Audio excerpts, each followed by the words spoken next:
I'm Rabbi Nick Renner, and covering for Rabbi Bernstein's weekly Torah study as she is off with the women's retreat this week. You're not covering, you're giving covering. Us a gift Thank you. Your presence today, because we're not going to get to see you a lot longer. Bringing the blessing of Torah, I will be sad to say farewell to this Kehillah Kadoshah and to all of you, fellow learners, fellow travelers in the journey. It has been wonderful, so I'm glad to have the opportunity to share some Torah with all of you this morning. As I mentioned to all of you, we're going to be jumping around a little bit. This is why I wanted you all to take the JPS Tanakh, since we're not just going to be in the Torah portion, we're going to be in Hebrew Bible as well. We're going to begin, though, in the Torah portion. So we are going to Tetzaveh, which is Exodus chapter 28. Somebody wants to just read verses 1 through 3 of 28. This is just a little introduction. You shall bring forward your brother Aaron with his sons from among the Israelites to serve me as priests. Aaron, Nadab, and Abihu, Eleazar and Ithamar, the sons of Aaron. Make sacral vestments for your brother Aaron, for dignity and adornment. Next you shall instruct all who are skillful, whom I have endowed with the gift of skill, to make Aaron's vestments, for consecrating him to serve me as priest. Perfect. When I say if someone can read for me, I should just say if Bert can read for me. Close to the microphone so everyone else can hear that. So that's sort of, wanted to read that piece as a framing, essentially. This is just where we're beginning with this week. We are in this task of making these vestments for Aaron, for his service, as we said, for him to serve me as priests. We're going to get a very detailed explanation of this garment, and I'm going to skip the details because there are an awful lot of them. Yes. But it does say make them with dignity and adornment. Very good. Which means they should be very special. And when we had all of our Torah covers made, we had a very fine artist do them, not some machine-made factory thing, because we believe in having, in this synagogue especially, the work of hands that is beautiful adornment. Amen. That work that we have, the kavod that goes into it, that dignity, that respect, that honoring of it, is a crucial part of it. Yes, and our windows and everything else in this building. Absolutely, 100%. The aesthetics of the thing are very important, actually, in terms of what kind of kavod it is, what kind of respect or honor you carry with it, and what kind of kavanah, what kind of intention it gives you in its usage. I appreciate that as a footnote because this is only going to become larger and larger through this conversation today. Now I'm going to skip over the details, the specifics of it. My apologies for skipping the actual aesthetic pieces, okay. But we're going to on our own. Well, I invite you to go over some of these, the gold and the ephod, the Urim and Tumim, all of these pieces. We're going to jump to the end of this, so we're going to jump to verse 33 on the next page. The bottom of the next page, 174. 28. Do you want to read for us as well? Yeah, thank you. Okay. On its hem make pomegranates of blue, purple, and crimson yarns all around the hem, with bells of gold between them all around, a golden bell and a pomegranate, a golden bell and a pomegranate all around the hem of the robe. Aaron shall wear it while officiating, so that the sound of it is heard when he comes into the sanctuary before the Lord, and when he goes out, that he may not die. Perfect. And again, yes, I'm just full of all this today. Please, go ahead. Pomegranate. There's a pomegranate guild of women seamstresses who do ornamental work, particularly of Jewish themes. And the city of Granada is named after the pomegranate. Yes. In both, I think, French, Spanish, and in Hebrew, Grenade, that name for pomegranate applies. Rimon, actually, is a little bit more technical, is a hand grenade in Hebrew, actually, as well, and for military service. Looks like Exactly, with all of those seeds. Pomegranate has great resonance within Jewish tradition as well. The seeds are said to represent all of the mitzvot, the Taryag mitzvot, the 613. Even though I've tried counting the seeds in a pomegranate, you don't get to 613, you get into 200s or so, from what I remember. You have to stop eating first. Exactly. Well, that's the issue too. And then the pomegranate is also a symbol of fertility within Jewish tradition as well. Lots of seeds. Absolutely, with all of the seeds. what's this business about dyeing? We get this whole piece here about how the garment needs to look a certain way and be constructed a certain way and have all of these details as to its fabric and its quality and its aesthetics, such that he does not dye. Yeah. Wow. Is it So you're talking about D-Y-E or D-Y-E. D-I-E? D-I-E. Not live. As opposed to live and die. I was thinking about what the dying. No, very good. I appreciate that. It's certainly an apt pun to make here. But at the end of 35, when he goes into the sanctuary before the Lord, when he comes out, that he may not die. First, it's an order, Removed. so you follow the orders. And second, colors have tremendous power in anthropology and in our world as well. We use black as a symbol of death, and in Asia they use white as the symbol of death. So colors are powerful. The colors, if I recall properly from last week, Okay. we discussed it. Blue, purple, and crimson were the colors that were the cover of the Mishkan. That's my understanding. That's right. Right. So so he, in a sense, the priests, in a sense, are colored to look like the Mishkan. It's a matching set. It's a matching set. Very good. Yeah. Well, but the issue, the question you raised was, what about dime? Yes. To me, it's the bell. Okay. And you think, well, he is like a cow with a cowbell, so you know where the cow. So God knows that he's coming and going. That doesn't seem quite right. But it is true that nobody can go into the sanctuary except the priest, and so there is a sense that, well, maybe it's got to do with the fact that the people are supposed to know he's going about his business. I can guess as to why he walks around like a cow with a bell. Bells all over. Well, and bell's also an alarm sign and a warning sign and a wake-up sign. Bell represents a lot. Plus, there's so much in Judaism that is hearing, that is sounds as opposed to seeing. We say Shema Yisrael, listen, and God creates the universe with words, so that the hearing thing would relate to something else. So you're taking us exactly where I wanted to go from really? here. I Okay. appreciate it. I actually want to go directly into the Hebrew here, word by word, because it gives you a quality to it that the English is missing a little bit. I'm going to do it break up. This is just verse 35 here, about him going into the Kodesh, the sanctuary. V'haya al Aharon l'sharet, and it will be for Aaron in his service. V'nishma kolo, and its sound. Kol actually in Hebrew is both sound and voice. The voice of it will be heard. V'vo'o el hakodesh lifnei Adonai uvetseto, and in his entering into the Kodesh, the holiness, before Adonai, and in his leaving, v'lo yamut, that he will not die. So this bell piece, Bert, that you talk about, that sound of it, nishma, what is heard, that aural quality to it, I think the Hebrew sells it even further in that the bells are supposed to be bringing this voice into this space as well. Kol means what? Voice. Is it kol nidre? Kol, No, that that's kol, also that's all. a slightly different kol, spelled with a kaf rather than a kuf. Okay. That's the one that means all. Exactly. So kol nidre is an Aramaic formulation, nidre, for all vows. That's right. Nedarim are vows.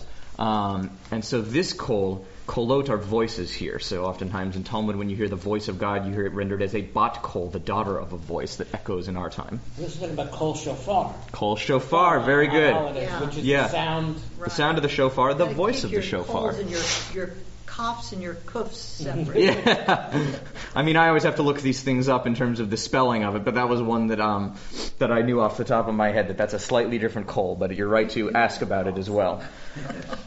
So, what's this about that he will not die going into the holy? Rob, I think you started to allude to it about this holy places, the innermost sancta, that if you enter into it, the consequences can be dire.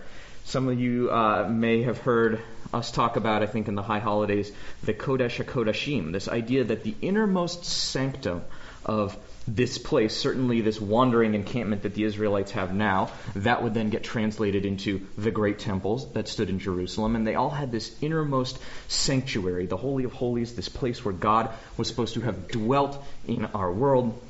Nobody was supposed to go into it ever except for the high priest. Exactly. And even that person, this was a scary thing. Wasn't it just with the Ten Commandments? There was this whole sense that the people couldn't get too close to the mountain. Yes. Because if they heard the voice of God, they would die. And I think Rabbi Bernstein talks about a nuclear reactor. There's a sense that the presence of God is like the core of a nuclear reactor. And if you get too close to it, you can just burn up. So was it Aaron's sons? Nadav and Avihu. Yeah, these two.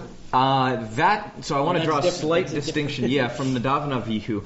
It's not entirely clear what happened with Nadav and Avihu when they get schmeiced by the whole thing.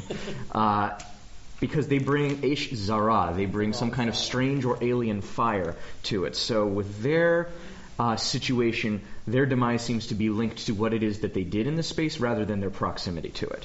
But I want to emphasize just how fraught this space is. We have accounts, in the Talmud talking about when the high priest would enter the Kodesh HaKodashim, the Holy of Holies in the great temple, would enter in the one day of the year that he was okay to enter in, and that was Yom Kippur, and he would actually go in with a rope tied around his midsection, because if he died in the middle of this, no one can go in to get him. That's the end of it, because this place is so holy. Bert's analogy about the radioactivity of it is perhaps not a wrong analogy.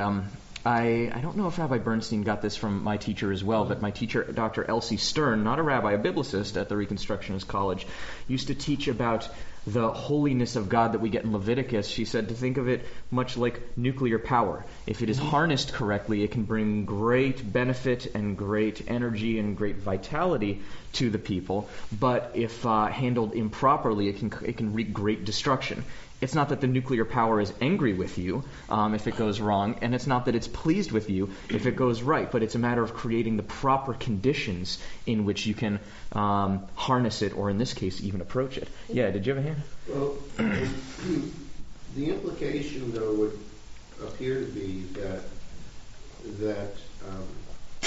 I don't know how to put this the right way, God's awareness or the focus of God's consciousness doesn't necessarily have to be in one particular place at a particular time. Okay. In the sense that you would think that if God was actually paying attention to what was going on inside the Mishkan, if Aaron were appropriately dressed and had the bell on and everything, that everything would be fine. Mm-hmm.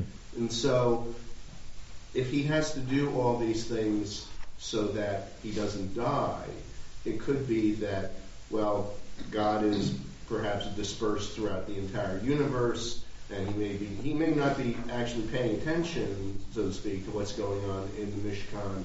And there's these it's almost like if things aren't being done properly, it's almost like programming a system to say, if you don't hear the bell, zap whatever is there. If your 1 or 0 is off somewhere in the programming, zap whatever. Yeah, very good. And this is going to take us to our next point. Bert, did you have a point you wanted to jump in with as well? Well, this seems like kind of the opposite of modern Judaism in the sense that today we don't look at God as being concentrated in one place. Right. And there's the holiness of God. I mean, even if you go to the prophets, Kadosh, Kadosh, Kadosh, it's that the holiness of God is everywhere. Mm-hmm. But I think today, particularly for progressive Jews, we don't see there being any particular place, and in fact, we look for God everywhere, in ourselves and everywhere. So how do we get from here to there, which is God is in a very particular place? Mm-hmm. That's my question for you. Mm-hmm. This is a great evolution. How do we get from there to today? If I may, this is Anthropology 101 again. This is a society in which tribalism all had the one singular God, the one altar, the one place. And it's a reflection of the times in which they were living. They were pagan. They were pagan cults that had many, many different gods. Yes, but they But had how do we get shrines. from They there had a to place. How do we get from there to here? We reconstruct. So we could do Anthropology 101. We could also go the route of Rambam, who says that, look, did God really want sacrifices? Did God want your animal, your barbecue? Did God want your stuff? That changed. No, but Rambam says that, Maimonides says that part of what's important about this is that it's comfortable, it's accessible for us to have a relationship with God, so that, well, God doesn't necessarily want all the sacrifices of the priesthood, that God had laid that out because we were coming out of a paganism, as Bert mentioned, and that was something that was familiar. It was a way into having a relationship.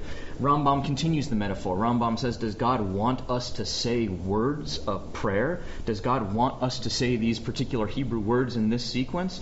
Maybe not. Maybe God doesn't need that, but it's a way in. It's familiar. It's a way for us to connect to divinity. Rambam even continues and says that perhaps in some distant future we will have found some kind of perfect way to contemplate, to dwell within realizations or conceptions of divinity, and that would even supersede prayer later on. Words. But for now, prayer and words are working for us, and so it works for God. Rambam, Maimonides, sees our relationship with God as being on a certain kind of trajectory, a certain kind of evolutionary place like that. And so I think Rambam 1,000 years ago would say, yeah, we're going someplace with that relationship. He at least would draw sort of a map out from there to here. That's just one answer. We could do Anthropology 101 as well, but I actually want to twist this around a little bit in terms of... He's called Rambam. So Rambam is an acronym for Rabbi Moshe ben Maimon. So they just turned it into an acronym, Rambam. Okay. They do that with a lot of rabbis. UNESCO? Or what? Like UNICEF? Like UNICEF, yeah, exactly. Except he's a rabbi. So you get it with Rashi as another one. Shlomo Yitzchaki is his name, and that gets shortened into Rashi, Ramban. There's lots of them. Okay. So that's how we go from Maimonides to Rambam.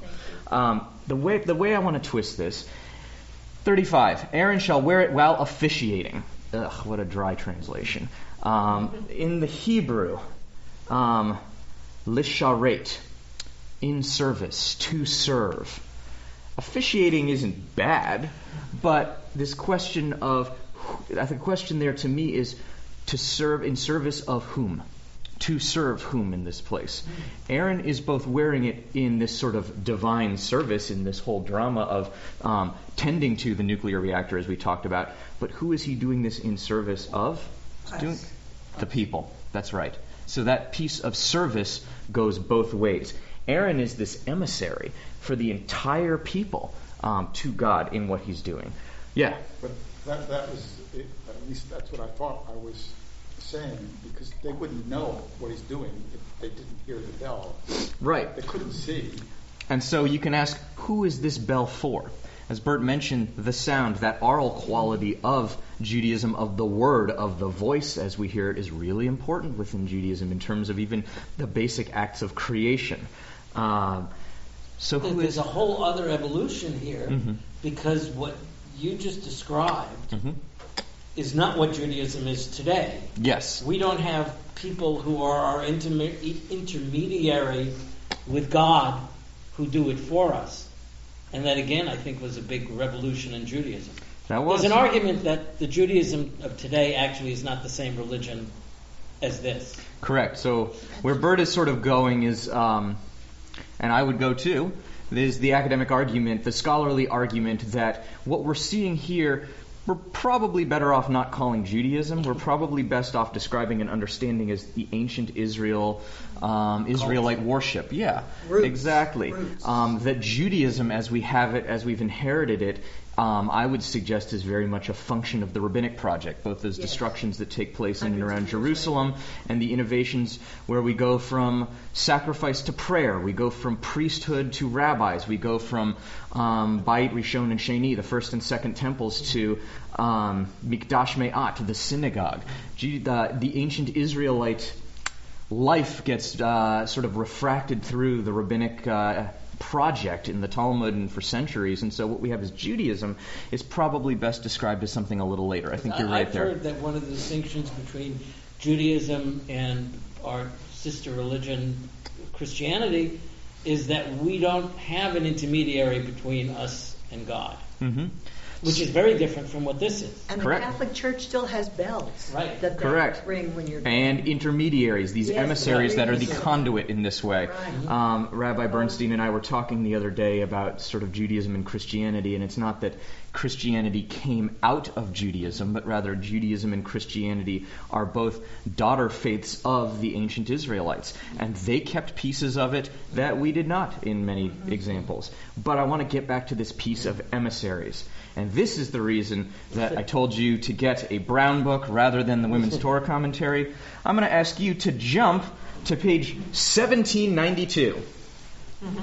It was a very Keep one finger in where we are with Exodus, because we may come back to it. And if you didn't, don't worry about it. I'll give you the page number again. It's fine. 1792. And look what book we're in.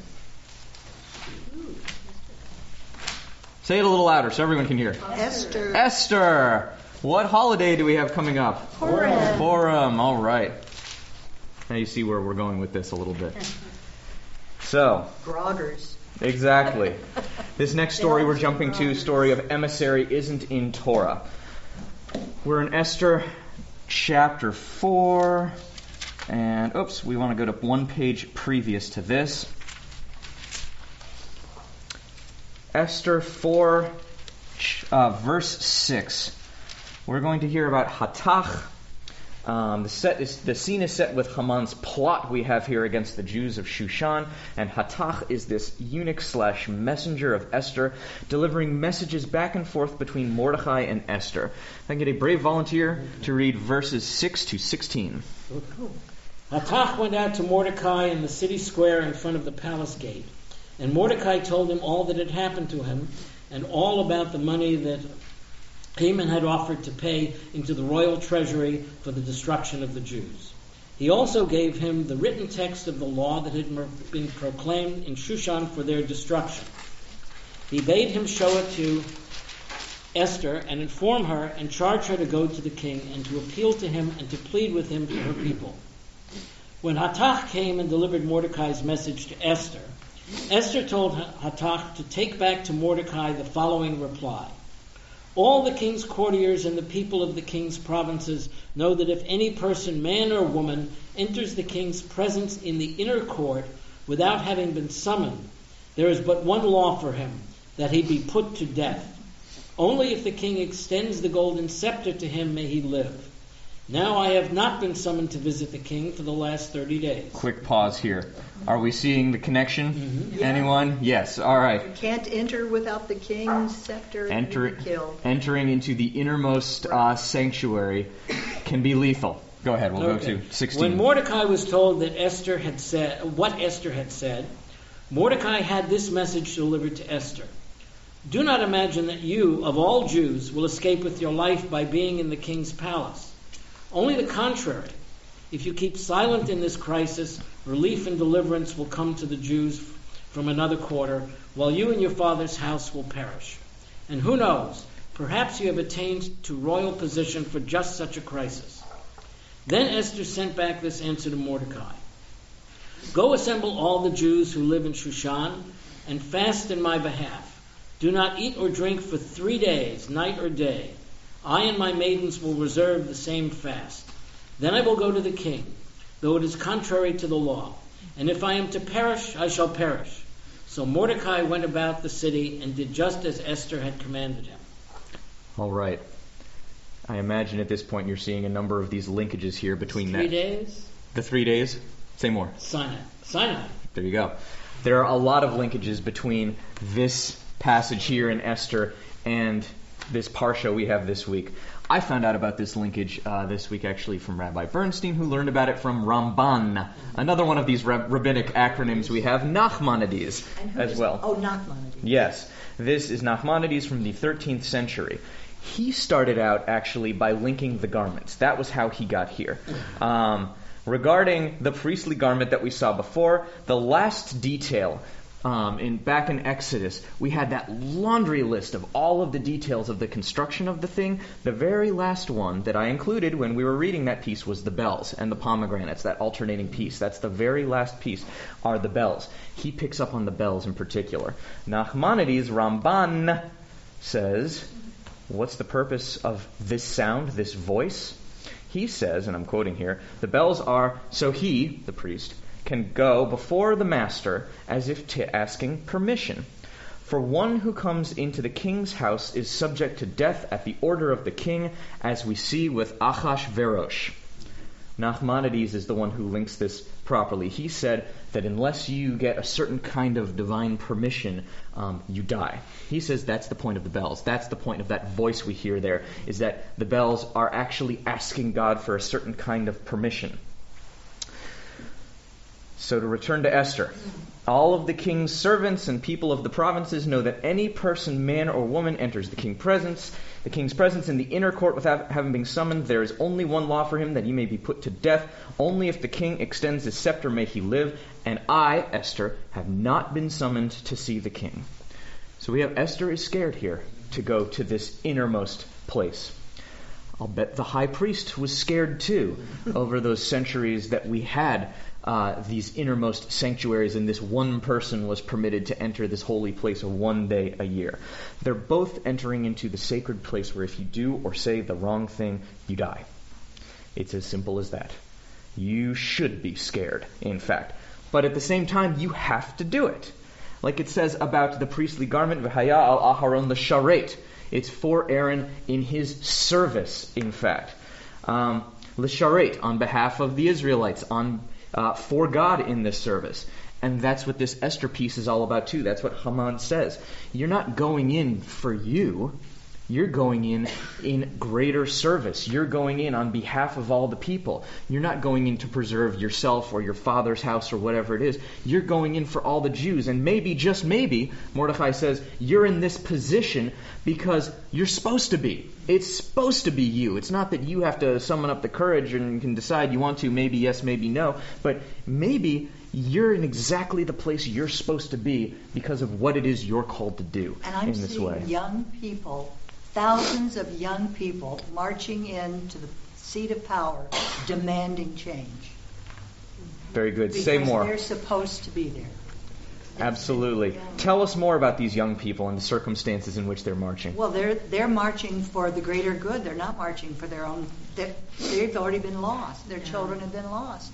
They're going in now to protect the future. Explicitly, you're speaking about in the aftermath of the Parkland shooting, correct? Yes, exactly. These young voices are so powerful. And we have high schoolers all over the country marching. Actually walking out of school, walking out of their classes, many times walking out with their teachers in opposition to what they see as wrong. It's not that they have this choice that they can decide to do this or not or whatever. They feel that they are in this place and they are called to this kind of service. Yeah. There's some discrimination that has to be made there. Okay.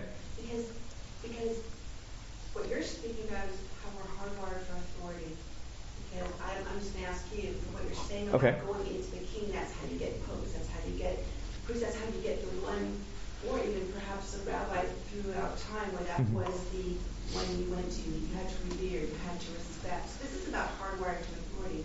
This is about a juxtaposition to the authority or the prevailing authority, which is what makes it so. Someone who thinks he's the king. So I think there has to be some discrimination because what we're speaking about, if you want to take what Bert's saying, is the evolution from this into this. I agree. And this is a hardwire for authority. So, in some respects. One of the important distinctions here, and you're correct to draw this distinction, one of them is this place, the seat of mystery, this place of ultimate mystery, of ultimate divinity and holiness, and entering in with a certain kind of divine intentionality. The other one, we're dealing with the whims of a human king, who the guy decides whether or not he extends the scepter to you. I would suggest, though, that the commonality that Nachmanides wants to draw is that both of them require entering into a dangerous place, to step out of a place that is comfortable, to step into a place that is dangerous on behalf of a greater good and on behalf of the people. But yes, you're right. One of them is a capricious human authority. The other one is the ultimate seat of mystery in the world. Right. And it's worth separating those out. So when we're looking at it from this evolutionary point of view, even if you want to say Judaism now is different from how it was then, there has to be some essential kernel, some kind of truth that is transiting this particular evolution. So is there? I'm reluctant to use evolution here because I think that the model that we're getting with the priestly piece has to do with stepping into the unknown in service of the greater people, whereas this kingly one almost feels like a regression. It's like a step backwards into submitting to authority. So to me, it's not exactly a straight line. No. It's multiple models that I want to hold. Nothing's linear about this. Yeah. You look at Moses going onto the mountain, that's direct. Mm-hmm. There's everything to fear. He almost died. He was burned. He was wizened. He came back completely different. Something transformed. Transformed. So you can say from there to this is Aaron and walking in is it depends how you look at it, because that was a direct experience. One to one. Something did die in order for something else to come forward. So Moses is almost a little bit of a... Moses is like the exception to the rule in some ways. Moses is...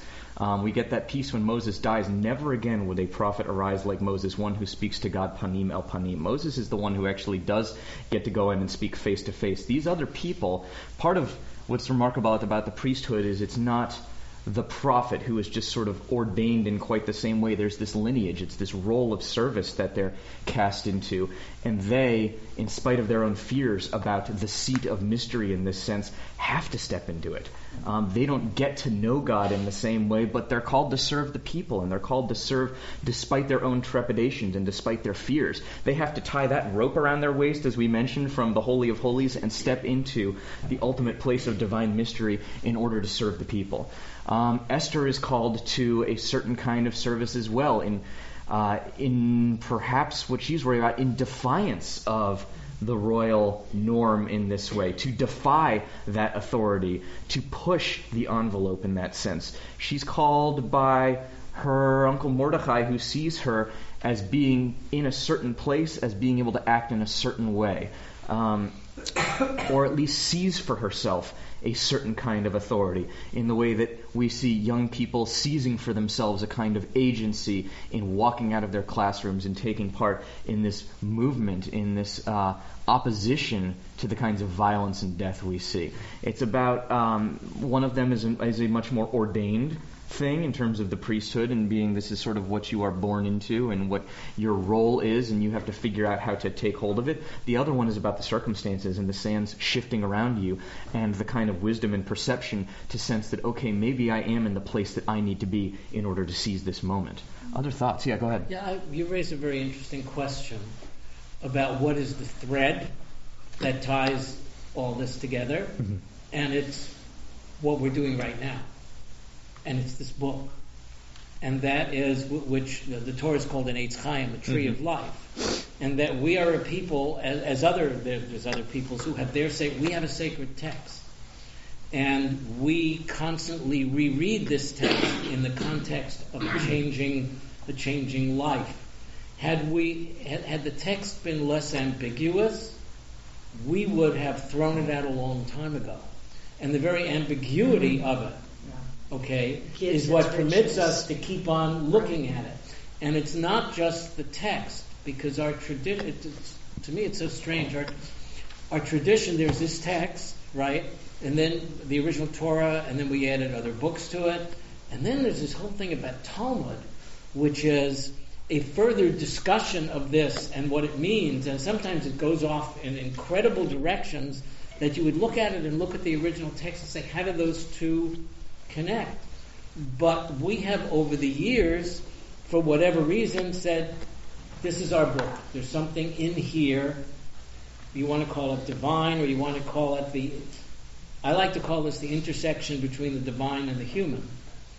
And that's what we gather around. And we gather around it traditionally at services, or we gather around it here every Friday. And it is what Rabbi Renner calls the Jewish enterprise. That we continue, that we go back, Could we find wisdom in another book? Maybe. I don't know. But this is our book. We haven't found that other book. Well, this is our book. I'm not that traditional, that's why. I'm not saying there isn't wisdom in other books. But if you ask what is the thread in Judaism, the thread is that even today, the most New Age, untraditional Jews, or whatever you want to call them, still go back and try and keep their feet in the sand of these texts. So full stop for just a moment. We could take actually, I think, what Bert's comments here. You probably ought to just excerpt that at some point to be an introduction to Torah study as an enterprise in the podcast about what it means to be rooted in this book and that it is an Eitz Chaim, it is a living thing. You probably ought to go back and just excerpt that to be like a short, minute or two, introduction, a welcome to Torah study, because that was lovely. I appreciate it. Please. This relates to the ringing of the bells. Yes. And I want to go there next. Oh. Yes. I'm thinking that no matter how insightful we are in the sands of Torah, I love that metaphor, there still is a difference in responsibility between us and the rabbis, who are devoted into a special space that requires respect. And that's the ringing of the bell. That you don't dare ring the bell and disturb somebody who is carrying a bigger load than you in terms of thought and responsibility toward people. And so... Well, we constantly if you're talking about rabbis today, one of the things about us Jews is we constantly challenge them. And they challenge each other. Which is one of the one of the things I love about Judaism. It's a religion. We're a tradition of questions, not a religion of answers. We still expect our rabbis to walk on water, though. Well, I understand. No, that's somebody else's rabbis walk on water. And sometimes they fall in, but yeah, at least in our tradition. No, we are the people of Machloket L'Shem Shemaim, this idea of an argument for the sake of heaven, this idea that it is not just permissible to argue with sacred text and religious authority, but it's virtuous, in fact. This is our inheritance, in fact, from that rabbinic project. The reason I want to go back to the bells. Yeah, go ahead. So it seems to me like the relationship between the two texts that we're reading with your modern example is that the meaning of action is created by first imbuing space with power through ritual and intentionality. And once that space is imbued with power, then the action itself has higher stakes. So the same way that leaving classrooms has higher stakes because we've imbued the classroom setting versus the outside setting with specific meaning based on our rituals of conventional social norms, then the same way that these inner sanctums are imbued with power and therefore entering and exiting them comes with higher risk. You've laid the ground for exactly where we're going now. So, I appreciate that. Well met. So, we're going to go back to Esther now. Look at the beginning of chapter 5. I'm just going to read this. On the third day, Esther put on royal apparel and stood in the inner court of the king's palace, facing the king's palace, while the king was sitting on the royal throne, etc., etc., etc. The rabbis get hung up on that one line right there. It is written, on the third day she dressed herself in royalty. That's the exact translation of the Hebrew. The Talmud latches onto this. In Masechet Megillah, this whole tractate of Talmud that revolves around Esther and some of the questions that come up here, they quote the book and they say, as it is written, and on the third day Esther dressed herself in royalty. They finish the quote. And they say, shouldn't it say garments of royalty? If she was dressing in royal garments and royal clothes, it would have said, royal clothing in a way. No. Rather, she dressed herself in Ruach HaKodesh. She dressed herself in holiness itself, in the Holy Spirit. She wrapped herself with divine and holy intention. That's the difference with the priesthood here. The priest is wearing these bells, and Nachmanides says the bells are essentially knocking on the door, hey, can I come in? What Esther is doing is actually wrapping herself in holy intention. Her purpose is holiness itself. That's what she is wearing. That not some kind of, as Bert points out, blue or crimson or purple garment or whatever it is to indicate royalty.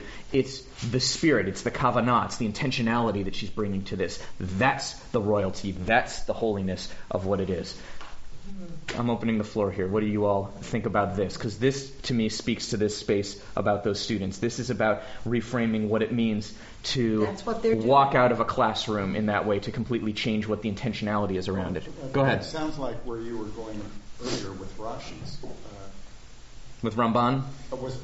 Whichever one said, do you really think that what God wants is all these sacrifices? Oh, yeah, Rambam, Do you really think that what God wants is all these prayers? What God really wants is for people to live in a certain way that is holy, and that's basically, it sounds like what Esther did. She represented that with this royalty putting on whatever it meant. Mm-hmm. State of mind. Yeah. The Exodus passage, it goes on for some 30 verses all about the details of this thing that the priest would put on and wear, and it looked like this and that, and it was these colors and embroidered this way and that and whatever. Esther just wore intentionality. Esther just wore holy purpose. Yeah. I'm just wondering, does that have something to do with voice? There's a vibration around voice, and there's a vibration around intention. It's kind of like love. You can't touch it, but you can feel it. You know it. So when somebody says something with a certain intention, there's a kind of connection and understanding from that. That's the bell. Right, versus just somebody saying the words or putting on the clothes with all the right colors, but it's different because of that, something about that the vibrational quality it's of like the an aura. intention, or even the voice, because like voice is talked a lot about from it's moved upon the breath, and the word breath is spirah, which is spirit, right? From the ancient Ruach. Yes, right. So it's all. I think somehow there's something with that. Again, sound. With that, Esther, that's right. The bells are. Yes, they have a voice, but the voice is sort of predetermined by the construction of the thing. Right. In Esther's position, she actually has to be the one to give voice to it. Out of this divine intention, out of what it is that she robes herself, she has to find her own voice, which we're going to see through the rest of the scroll of Esther. We're not going to read it all here today, but you can see the way in which she speaks in service of the people to save the people. She doesn't have these bells to do it for her. She has to access that ruach, that breath, that spirit in order to save the people in that sense. This is another really important distinction, and I think it highlights where one of the differences between these two stories, and suggests to us that perhaps what we're seeing from these students is more in the model of Esther than it is in the model of the priesthood. Right. Other thoughts? It reminds me of an acting technique where when you're doing a specific physical activity, you want to find an activity that's meaningful, urgent, and difficult, because by creating or by performing an activity that's all three of those things, then you're raising the stakes, and it's like a way from the outside to increase your emotional attachment and response. To the activity, and therefore to the intentionality of the scene. So although like the actual action of putting on a robe isn't actually her like objective, in her scene, which her objective is actually to talk to the king and get something from that interaction. But the robe, by doing an activity that she sees as meaningful and urgent and difficult, rather than just simply putting on some clothes, then the stakes are raised and she becomes more emotionally involved. So these are tools. This becomes a set of armor of sorts. Yes. It allows her, both of them you could think of as a set of armor. Aaron's is the one of the priesthood. In order to enter into this incredibly dangerous space, he is protected by virtue of this shield with these bells that can knock and get him a certain kind of permission and access. What she does is even more bold.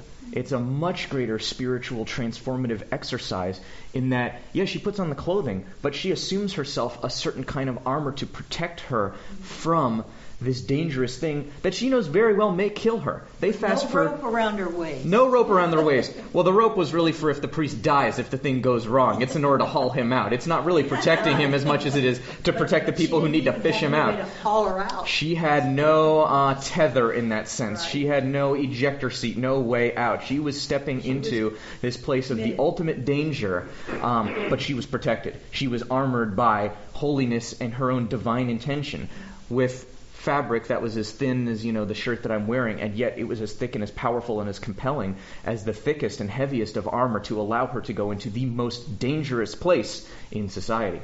Did you, was there a hand over here somewhere? Yeah, go ahead. One thing that strikes me is this, I'm going to really draw a strange connection. Awesome. Please do. To the two poles of Jewish prayer. Mm-hmm. The one that has to do with it's got to be the exact words, it's got to be the exact way, it's got to be the exact colors. Keva. Fixed, yep. And then the other thing, which is intentionality. Kavanah. And a lot of modern Jews reject prayer because they think all that prayer is the keva, is having to follow the exact words and whatever. Then the people on that side would argue, well, if you just, it's important to pray from your heart, to have that intentionality, but if that's all that is and it's not informed by anything, then it's just feeling. So it strikes me as, we have Esther here, which is kind of the kavanah, intentionality, emotional piece of it that you were talking about. And then there's that other piece of, it's got to be these three colors. To which somebody, well, why can't you have yellow in that? And the answer is, well, not supposed to, because it says this, and the Jewish tradition has gone back and forth between these two poles, which have simultaneously existed for so long. I mean, when we think of Hasidic today, we think of traditional, ultra-Orthodox, etc. But in fact, the Hasidic movement began with people who were doing a revolt, right, against, they said, Judaism become ossified. It just became repeating the same words over and over and over again. So it's a challenge. I think it's a challenge for all of us to hold these two poles, and it's not the same every day, or the same every week, or the same every year. We go back and forth between it, but to realize it doesn't necessarily just settle in one place. Beautiful. I think the actual manifestation of this keva and kavanah, Esther put on royal apparel. That's the keva. That's what's fixed. That's right. The thing right in front of you. The rabbis in Masechet Megillah say, no, this is actually what she was robing herself in, was the intentionality in that way. And so we wind up with this thing that essentially holds both poles, both the keva, what is fixed, and the kavanah, what is the intentionality. Go ahead. So it seems to me that this story is illustrating her intention to seduce the king as a very wonderful ambition. So what one scholar I was looking at reading this, I don't want to go completely into this, but I think it's worth noting, was that Esther sort of becomes a microcosm of the Jewish experience. The Jews, or the Jewish experience in exile. This is an exilic story, a story of diaspora, in which the Jews don't get to determine their own fate. They don't have a standing army. They don't get to legislate this. They have their will. They have their political calculation. They have their ability to negotiate behind the scenes and to use their charisma or their political cunning or what have you, but they can't use force of arms in essence. They have a voice. They have a voice. They do have a voice, but they have to work very, very carefully in and around the seats of power because those aren't spaces that they own. And so when you talk about this seduction of Esther, one of the scholars I was reading, and I forget the name offhand, was talking about how it's not that the Jews in communities in exile were seducing the authorities, but they were having to work with tools of soft power, of diplomacy, of charisma, of very careful negotiation in that sense because they couldn't pull the levers of power themselves. And so then that way Esther is emblematic of the Jewish experience in diaspora. Was there a hand? Meg, did you have a hand? Yeah. Okay. Well, and the tools of soft power are interpreted Based on gender role, absolutely. So, like, would it just be seen as diplomacy if she was a male rather than a female? The soft power of Mordecai is probably different than the soft power of Esther. Right. That's absolutely true. The way you refract that through the experience of gender, I think is crucial here. I want to end with Purim itself. This is sort of the lesson in some ways of Purim, is what it means to wrap yourself up in these things, in these holy intentionality or purpose, to enter into the place that is forbidden and the place that is dangerous in that way. On Purim... Is that why we get drunk on Purim? That's right. On Purim, everything gets inverted. Everything gets twisted on Purim in this sense. You have masks and you have costumes that conceal people. But in this Purim revelry, there's also an invitation to break the conventions, to twist what is conventional, normal, acceptable, what is inevitable in this world. There's an invitation to break out of those things. You have this famous imperative. That's exactly where I was going to from there. That you should become intoxicated ad de lo yada, until you don't know the difference between Baruch Mordechai and Arur Haman, blessed Mordechai and cursed Haman. Yeah, that's really dangerous. What immediately follows that is a story of two rabbis that do this, and one kills the other. It's subversive even. So should we stand between you and Amy at this Yeah, have no fear. We only consume in revelry and joy together. But in this chaos of Purim, there's also an invitation to imagine things differently. You have Esther, for whom her Jewish identity was actually concealed from the king. And on top of that, in terms of what is concealed, God is actually concealed in this entire story. God in the Purim story is much more like God is for us. In the Exodus piece that we saw, God is commanding, go wear this thing with the bells and then you can come in and it'll be fine. God isn't a character in the Purim story. The rabbis have a field day talking about where God actually is, but God's voice is not obvious in that world. God's voice may not be obvious in our world either. We may not hear the voice, bat kol, as the rabbis say in the Talmud, the daughter of a voice, of an echo, coming down and telling us what to do. We have to discern what is holy. Much like Esther, we have to embark in this kind of discernment in figuring out what is sacred in this place. And this invitation to try and break out of what is sacred, to dare to do something that is subversive, in fact, this is considered to be deeply and profoundly holy. There's mystical tradition that talks about Purim being more holy than Yom Kippur. For in fact, Yom Kippur in Hebrew, Yom HaKippurim, Yom the day, Ki, that is like Purim. For Yom Kippur is just a little bit like Purim, in fact. And there are other rabbinic traditions that talk about how once Mashiach comes, we're going to be able to overturn, once the Messiah comes, we'll be able to overturn most of these holidays that we have. We won't have a need for Yom Kippur and a need for atonement in this way because of the kind of messianic era that we'll be in, but we will still have a need for Purim. Because Purim is, if Yom Kippur is about recognizing our narrownesses and the places in which we are confined and pledging to do better and wanting to step away from our sin in the ways in the year forward, Purim is about daring to break what's conventional. Purim is about daring to transcend the limitations. Purim is about taking what we have inherited and saying, no, we can see something that's bigger than that. We can see beyond that. We can actually see beyond the masks, beyond the things that we hold up, keeping us from our true selves, separating us from one another, that we can see to what is truly concealed in terms of our own humannesses. We can transcend some of the brokenness of the world and we can find joy. But we can actually, it's this invitation, this call, this imperative to dare to do something differently, to break what is normal, to break out of the conventions. Everybody's saying, you can't change that, you can't transcend that. This political dynamic or this piece, this paradigm that we've inherited is unassailable. Purim rejects that. Purim says, for this day, once a year, dare to break that. Dare to break what it is you think you've been fated with in this world. May that be the blessing. May that be the imperative that we use to step into Purim. To dare, to find, to build, to break that which is holding us back, to build something that is more sacred, that is holier in this world. And with that, I will say Shabbat Shalom. Amen. Shabbat Shalom.